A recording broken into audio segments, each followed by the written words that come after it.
Hello, today I'm going to show you how to use an Excel calculator developed for this course to find a confidence interval for a single proportion.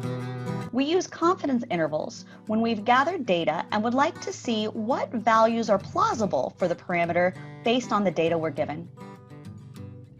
In this example, I want to know what proportion of residents in Portland, Oregon are vegetarian.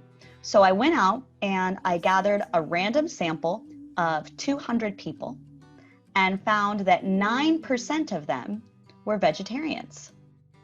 Let's take a look at Excel on how to find a confidence interval given this information. With this calculator, you only need to change the values that are here in green. So number of successes is the number of people who said they were a vegetarian. I know that's 9%. 9% of 200 is 18 people. The sample size was how many people I asked, 200.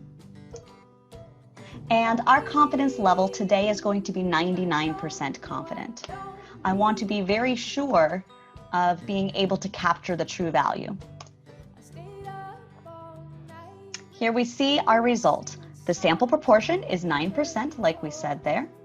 Here we have the answer for that confidence interval.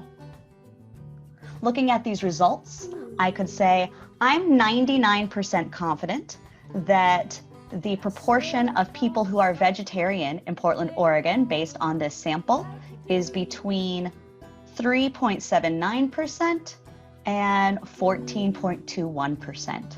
When calculating statistics, we often talk in proportions, so numbers between 0 and 1. When we share that information with others, though, we often convert that into a percent.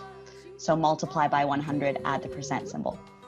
So I'm 99% confident that the proportion of people who are vegetarian in Portland, Oregon is between 0.0379 and 0.1421. What do we need to assume to be able to use this method? We need to have a random sample. I didn't give much detail about how the sample was gathered, so you'll just have to take my word that it's a random sample that represents the entire city and isn't biased towards any subgroup.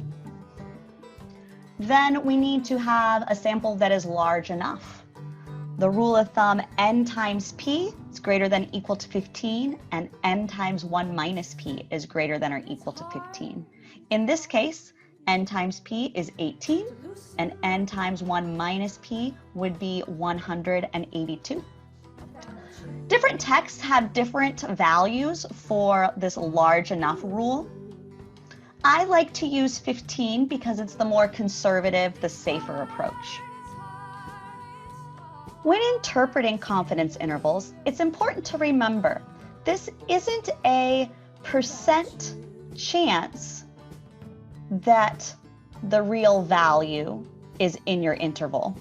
The real value is what it is. This is the percent likelihood that the sample you took will create an interval that captures the population value.